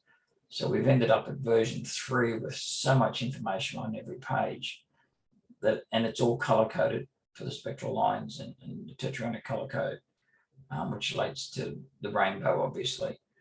And it's all worked out that there's colors for everything. Linear momentum is pink and all the stuff red for energy. There is so much information packed in layers and layers of information over the years that if you were to sit down per slide and just sit down, you could easily do a half-hour just lecture on each slide, and you've got thousands of slides to work through. Yeah. So where you at, about 2,000? Yeah. There's more than that. Yeah. I think there's about 5,000 all up. Okay. In all the books. There's stuff there I still haven't released that I've got sitting in file here, and I'm still exploring and playing with, and it may have impact in the force of version 4, but given that version 3 took a year to do, and it was basically a table of contents and refinements, version 4 is probably going to be completed by somebody else, I suspect, with more information to add. And that's again comes back to more discoveries yet to be made. There's things there that I've only just scratched the surface on. Right. But Well, there's a lot of singular aha moments, a lot of oh wow moments, and quite a few oh my god moments. Yeah. Well, I mean, it all adds up into a completely changed perspective. Yeah, but the way that your work comes across, it gives us, the student, that same feeling. Well, that's good. It's amazing that, that. I mean, it's just, I can't explain it to people. And people are like, you're crazy about this Tetryonic stuff. And I absolutely am. It changed my life. It put some things in perspective, answered questions that satisfactorily, I might add, answered some questions that never have made sense to me trying to get through physics and stuff. And my own personal goals, you know, it's going to be a lifetime process, but I do want to get more into electronics. I do want to start building things and soldering things and showing demonstrations of what's possible, what's not possible. I'm interested in the water fuel technologies, the brown gas, the idea of creating that like storm environment to create the plasma that increases fuel efficiencies, just showing people that there is another way, whether you want to call them implosive technologies with the DC spark gaps versus the, burning these resources off the planet. And, I have been watching some of the Tesla Tech presentations that have been coming out. They've got that new YouTube channel. That is where the Tesla Tech YouTube channel is where you can see my 1 hour presentation from 2016. And Kelvin does join me on the stage there right at the very end. And we had this amazing, you remember this? Yeah. You have one of your own, or is this the only one? Yeah, I do. Yeah. Because I do another one when I go home. So I asked Kelvin if he would do some cliff notes, and he laughed so hard, but he's like, okay, I'll give you the Trinity of Trinities in cliff note version. And it just keeps going and going. It's 3 meters, I think, from memory. Yeah. And I don't have enough room because I'm sitting on my bed right now. But I will at some point upload a video on YouTube that kind of shows this. It's so glossy. It's really hard to get a good, but I'll get it figured out with the right lighting, and I'll go through that with good. It just shows the unification. It really highlights the unification because it gives the explanations for mass and charge and electric fields and for Planck's constant, and it just goes on. Gravity, Coulomb's work, everything there, all those slides that I put into that one. And I knew it was going to be big when I did it, but it was basically the summary of all the work that just shows you everything coming together, and how we've had these differing explanations of things and how we can now explain them geometrically and bring them together and pay slide after slide after slide. It was one of the last things I did at version 2 was to go through and create all these things as a subnote. And then when you suggested the conference and I went over, I slapped it all together and I thought, well, this is the way to do it. Little did I know it was going to be 3 meters long. But once it was done, I gave you the one I had, and I had to go make another one myself because it's invaluable. You roll it out, you go, okay, how much do you want to know? And every one of those slides will explain everything we've touched on today and more. And it doesn't matter what their favorite topic is, you can go through and show how the old model, the new model, unified versus disparate sciences. All your chemical elements are there, every single one, up to element 120, which they don't know about yet, but they're working hard and they're building them the wrong way. And that's why they're short-lived. Build them the right way and they'll last a lot longer. And there'll probably be uses for them that we don't even know at the moment. Right through to dark matter, dark energy. There you go. So it really does cover everything that they're searching for answers for in one, dare I say it, small sheet to roll out for people to look at. But it's great for presentations. You roll it out. I've used it at work. Roll it out on the table and say, where do you want to start? Yeah. Well, I've kept this under lock and key. So one of my prized possessions and something I keep around. Next time we're together, I'll autograph it. I'll go one step further for you. That'd be awesome. Yeah. Somewhere around here, I do have your John Hancock here. I have your autograph on one of my notebooks. You signed that for me. And I actually haven't really used that. That's just kind of a blank slate for when I get my electronics laboratory underway. And what maybe, whether it's today or some other time, what is like the low-hanging fruit for someone like me that does in a pretty good capacity at least have my head wrapped around your theory on where we could do some demonstrations and build some things. And I do have a laboratory from the 70s that I'd be interested in plugging in, getting my old school oscilloscope. I mean, I just want to play around with it. I have a desire to build and to get into the practical real world applications, even if it is just a small scale demonstration. You'll be the first to know. I'm still playing around myself and I've got to get back into it. I've been doing a few renovations and things, and living life, working in amongst COVID and all the things going on in Australia. But as I get back into it, when I get things up and running, I'll shoot you across what we're doing so you can then replicate it over there, which will act as a validation for what I'm doing here. And trust me when I say, just like in the the theory pages, the mechanics of the universe are simpler than what we ever imagined. And it won't be hard to replicate what I'm doing. And the results will be 2 working so-called fusion reactors either side of the planet.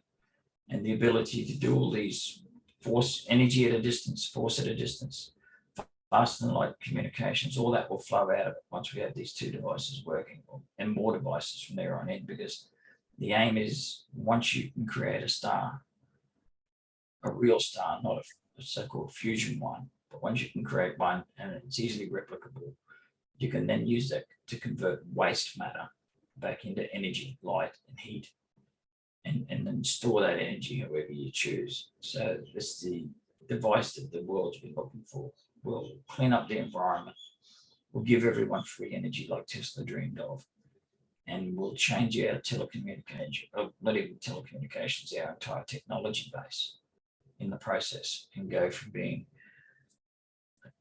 basic dot on the Kardashev scale to one of the advanced ones where we don't need to have a Dyson sphere when you have stars on each continent capable of producing heat and light, the tree of life, if you like, on every continent.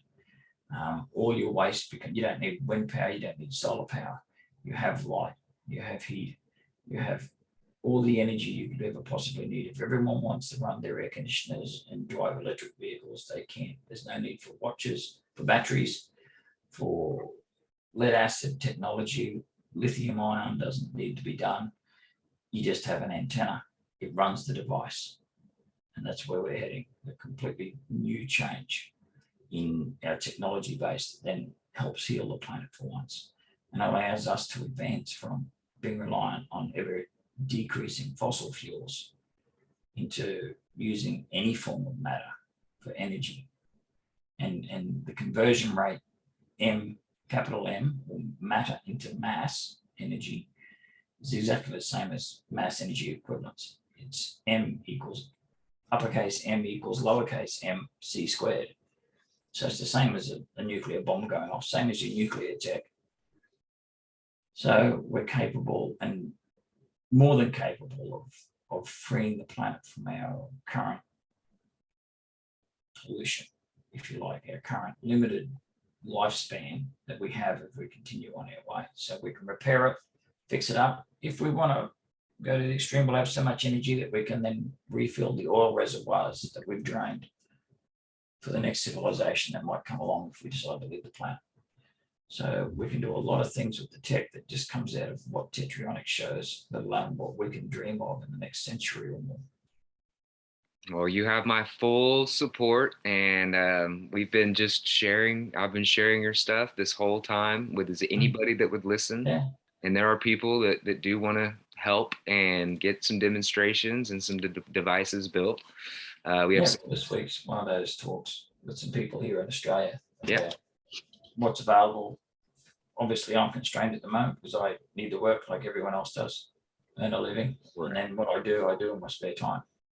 Yeah, and I understand that. I'm in the same boat as well. You know, we're just doing everything we can to push humanity's march forward. Maybe jump type 2 civilization, get into the next. All over it. So Dyson sphere, we'll tap the entire output of our stars, but in this case, we won't be doing our own sun. We'll just be using mini stars all around each continent, right, or in each city, whatever you need. You can scale it up to whatever scale you want. Take them camping. The device itself is, from theory, very straightforward to build. So that's what I'll be aiming to do. And then I'll test it in various ways. But easiest way is to heat water and then drive a steam turbine. But down the track, there'll be many other ways to let the heat output be used. Mm-hmm. And tapping the electrical energy is one. So you'll have your trucks and your cars driving on the road, all with antennas. That's it. No need for batteries. No need to stop, charge up your Tesla. It just keeps driving and driving and driving, just like Tesla did back in the 1900s. Take the car up and down New York State. That's it. Electric motor bolted in, nothing else. Just an antenna. It's awesome. Well, I'm hoping we can do it. We can do it. That Yeah. was 100 years ago. So surely we can catch up. No, but someone's got their foot on the brake, and it's, I think at this point it's just up to individuals to come together and It is. Yeah. collaborate and get out of this get out of this competitive mind and really get into the creative, co-creative spaces. And I'm just, I mean, like I said, my greatest gratitude, I'm saturated with gratitude that you and I have become friends and colleagues. And I know I'm not this genius who's come up with the discoveries, but it makes so much sense to me that, I mean, I'm just on this path with you. And I love that other Sure. people are being introduced to this whole theory of Tetryonics, and you're going to go down in the history books, and I sure hope it happens before you breathe into the next dimension. But I love the idea that you described this whole thing as breathing in and out, between the radiant 2D fields and then the matter, and it's just endlessly, it's infinity, but not, or it's eternity, not infinity. Eternal. Yeah. Yeah. Eternal, not eternal, dynamically changing environment. Yeah. Universe. Yeah. It's awesome. Yeah, I mean, like I've just gotten to the point where I can keep contributing to the theoretical side of things and explaining things, or I can just do what most people should do, and that is get off the theory side of things and just get into the practical side, because the practical will then produce real devices that people can look at, and try and explain using conventional electrical engineering, and they won't explain it, Right. whereas I can. So I'll just say, well, there's the books. You care to learn how this works? There it is. If not, here's how to build it. Build one, and then run your town off it until somebody can be bothered reading the books. At some stage, they'll have to do both. Right. Yeah, and then we want to probably go ahead and consider getting this idea of a Tetryonics conference, whether it might be online and virtual for the first year or two. But at some point, I'm gonna fly you back over the ocean and come welcome you on U.S. soil again when the world hopefully comes back to its senses. So that's a little piece I'll work on just as we can. And if you have connections or anything like that, I'm always just a quick message away. And, I just thank you so much for this opportunity to actually have you come on my YouTube channel as the very first interview. I just thank you eternally. I'm blessed as always, Richard. Yeah. And then so much to share. Yeah, it's unbelievable. And then I had one more quote from Sir Oliver Lodge, just to kind of wrap up the episode here. But reality is what everyone is keen to know about. No one wants to be deceived. We are all eager for trustworthy information, if it be forthcoming, about both the material and the spiritual worlds, which together seem to constitute the universe. And I think you've done just that. I think you've shown it. Yep. Thank you, Richard. All right. Well, thank you. And I'll keep you posted. And thanks again. Likewise. All right. Well, you have a wonderful night. You too. All right. Bye-bye. Bye.